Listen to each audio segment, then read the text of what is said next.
मैं सुधीर चड्ढा बोल रहा हूँ इंडोडच हॉर्टिकल्चर टेक्नोलॉजी से। हम लोग पिछले कई सालों में आप लोगों को पता होगा पपाया में काम करते रहे और पपाया में ड्वार्फ वैरायटी बनाई और अभी भी उसका परफॉर्मेंस बहुत अच्छा पूरे हिंदुस्तान में चल रहा है। लोग हमसे बहुत दूर दूर से बीज लेते हैं और अच्छी पैदावार करते हैं, क्योंकि पपीते की पैदावार भी हम लोग लगभग 200 से 300 क्विंटल एक एकड़ में आसानी से ले लेते हैं और किसान भाई भी इससे ज़्यादा भी लेते हैं। पूरे देश में हमारा बीज पपीते का जाता है। साथ साथ ही हमने सेब का काम शुरू किया, वो केवल इसलिए किया क्योंकि सेब हिंदुस्तान में इंपोर्ट हो रहा था और कभी अच्छा नहीं लगा कि विदेशों से सेब भारत में आए और हम विदेशी सेब खाएं, जबकि हमारी अपनी क्लाइमेटिक कंडीशन बहुत अच्छी हैं। हमारी पूरी हिमालयन बेल्ट बहुत अच्छा सेब पैदा करने में सक्षम है और कई वर्षों से हम अच्छा सेब हिमाचल और कश्मीर से पैदा कर भी रहे हैं। परंतु फिर भी उसके बाद भी ये इतना बड़ी मात्रा में सेब जो बाहर से आता था और आता है, अभी लगभग 3-3.5 लाख सेब इंडिया में आता है। ये सब का जो वैरायटी डिफरेंट है, आप बाज़ार में भी देख सकते हो। जब आप जाते हो बाज़ार में तो आपको ज़रूर लगता होगा कि जो बाज़ार में जो सेब आता है बाहर से, ये थोड़ा अलग है। आखिर वो क्या अलग है जो कि हमारा सेब बाहर के सेब से कम्पीट नहीं कर पाता? उसमें 2 चीज़ें प्रमुख हैं। एक तो उसका आकर्षण बहुत है, देखने में बड़ा सुंदर है, और दूसरा वो टिकाऊपन भी उसमें ज़्यादा है। विदेशों से आया इसलिए उसका दाम भी ज़्यादा मिलता है। अब हम लोगों ने वही वैरायटी जो न्यूजीलैंड से आ रही थी या जो इटली से आ रही थी या जो वैरायटी नीदरलैंड से आ रही थी, पोलैंड से आ रही थी, हमने उनको भारत में ले आए। परंतु जब पता चला कि सीडलिंग पे तो ये पॉसिबल ही नहीं है, इसके लिए चाहिए रूट स्टॉक, तो हम लोग तुरंत नीदरलैंड से जो एक कंपनी है फेयर प्लांट का रूट स्टॉक हम ले आए इंडिया में, और उस पर हमने जो कलम चढ़ाई वो इटली और फ्रांस से ले आए। इस तरह से ये जो विदेशी प्रजातियों के जितने जो फल हिंदुस्तान में आ रहा था उसको हमने बहुत ही आसानी से हिंदुस्तान में ले लिया। लेकिन अब टेक्नोलॉजी आई कि पेड़ अच्छे कैसे बनाएं, तो ग्राफ्टिंग टेक्नोलॉजी को विकसित किया, प्लांट में फैदर उगाए और एक ही साल में अच्छा मोटा 6 फुट बड़ा प्लांट 5-6 टहनियों के साथ हमने पैदा कर दिया।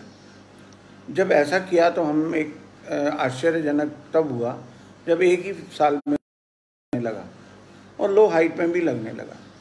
तो ये बहुत बड़ा एक एडवांटेज कि लो हाइट में जहाँ कभी मीटर से 1500 मीटर तक सेब होता ही नहीं था, वहाँ भी सेब पैदा होने लगा, और वो भी बम्पर क्रॉप। दूसरा फ़ायदा ये मिला कि उत्तराखंड में सेब सबसे पहले आता है, इसलिए जो सबसे ऊंचा दाम था मार्केट का वो हमें मिलने लगा। हुआ कि ये प्रजातियों में फल बहुत ज़्यादा था, यानी फलत 4 से 5 गुना। इस तरह से ये जो 3-4 साल 7 साल में फूल आता था, वो फूल एक ही साल में फल जो सेब है वो कैश क्रॉप में कन्वर्ट हो गया।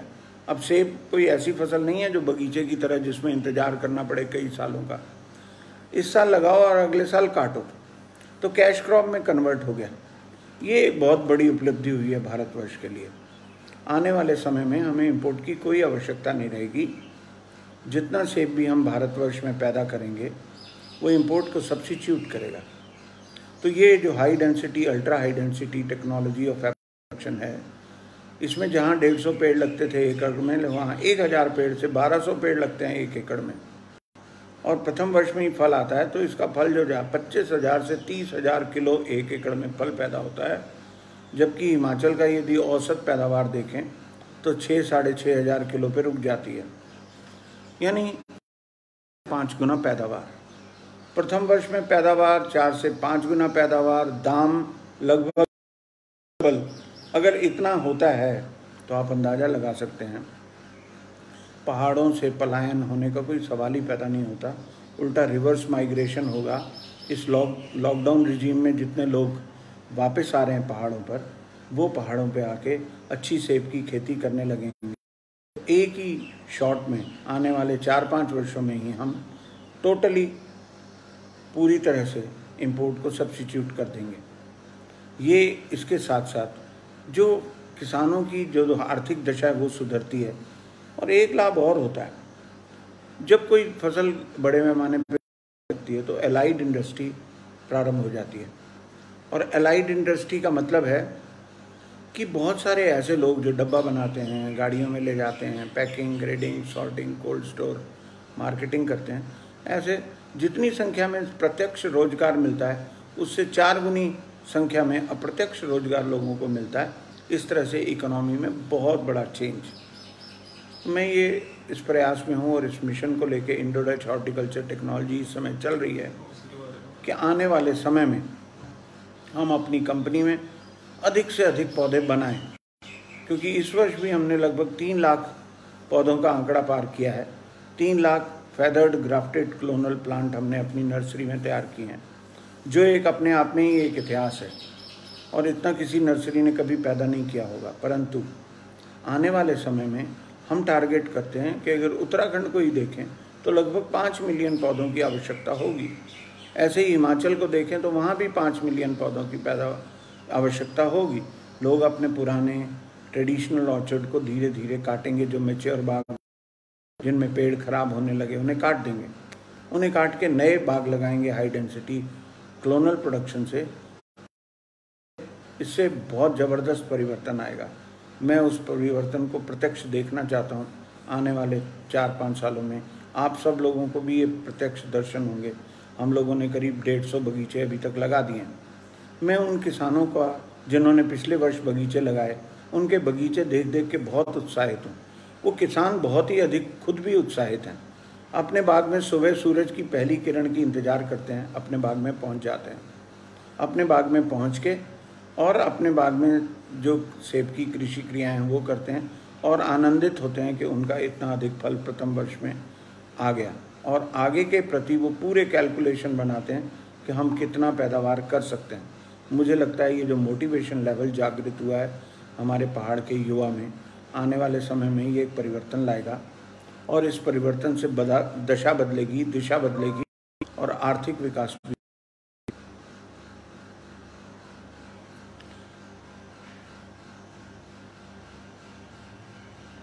मैं देख रहा हूँ कि आप लोगों ने कुछ सवाल भी करने शुरू किए हैं।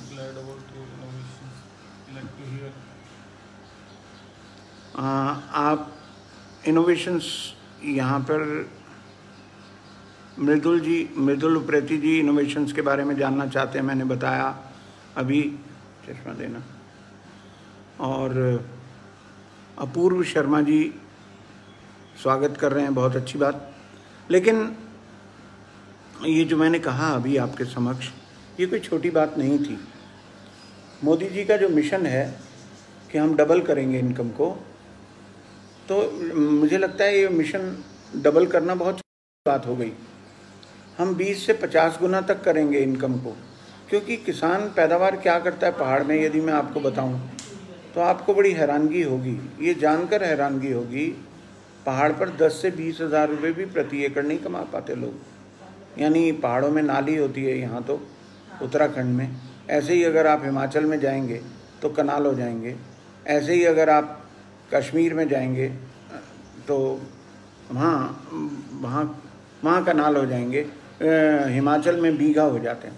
तो इस तरह से हर एक जगह अलग अलग है, परंतु 1 एकड़ सब जगह बराबर होता है। और यदि 1 एकड़ में देखें तो लगभग 10 से 15 लाख रुपए की इनकम सामान्यतः हो जाती है।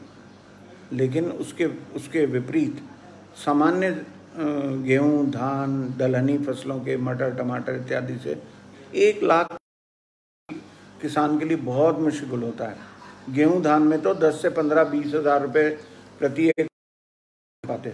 जो लोग मटर टमाटर की खेती करते हैं वो जरूर 1 लाख तक, परंतु खर्चा काट के, कमीशन काट के, पैकिंग करके में ज़्यादा आते।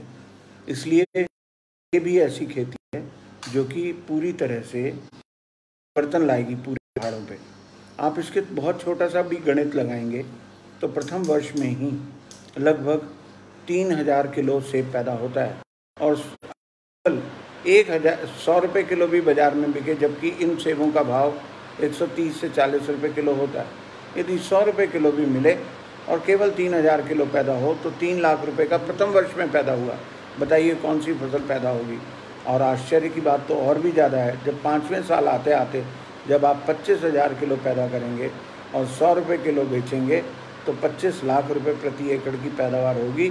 हाँ, इसमें खर्चे भी होंगे, वो काट देंगे, तभी भी मेरा ये मानना है कि 15 लाख रुपए का लाभ किसान प्रति एकड़ प्राप्त कर सकते हैं। कोई छोटी बात नहीं है। इस विषय को गंभीरता से लिया जाना चाहिए। इस विषय को गंभीरता से लेने के लिए केवल इसके लिए कई तरह से इस पे सरकारी स्तर पे प्रयास, एनजीओ स्तर पे प्रयास, राष्ट्रीय स्तर पे प्रयास, जो एमपी तथा एमएलए अपना फंड होता है वो किसानों को दे सकते हैं। कोऑपरेटिव में किसानों को पैसा दिया जा सकता है, एमएसएमई में दिया जा सकता है, लघु सीमांत की योजनाएं होती हैं, महिला की रोजगार योजना होती है, दीनदयाल योजनाएं होती हैं, उनमें किसानों को दिया जा सकता है। तो किसानों को कहीं ना कहीं से प्रारंभिक रूप में 1-2 वर्ष के लिए सहायता मिलती है तो ये पूरा तेज़ी से पूरे उत्तराखंड में फैल जाएगी, खेती का विकास होगा। और लेकिन भविष्य में मैं कभी भी लगातार अनुदान देने की सहमति नहीं करता हूँ। मैं चाहता हूँ कि अनुदान पे आधारित इतनी बड़ी योजनाएं चल नहीं सकती, परंतु आने वाले समय में अनुदान हटा देना चाहिए, परंतु एकदम से नहीं। शुरू में जो टेक ऑफ करना है उस टेक ऑफ में अनुदान की ज़रूरत पड़ेगी और धीरे धीरे ये अनुदान हटाया जा सकता है। आपका कोई सवाल हो तो आप सवाल करिए। मैं देख रहा हूँ स्क्रीन पे आपके सवाल आ रहे हैं। नमस्कार, फिर मिलेंगे। आप समय दीजिएगा, मैं दोबारा उपस्थित हो जाऊँगा।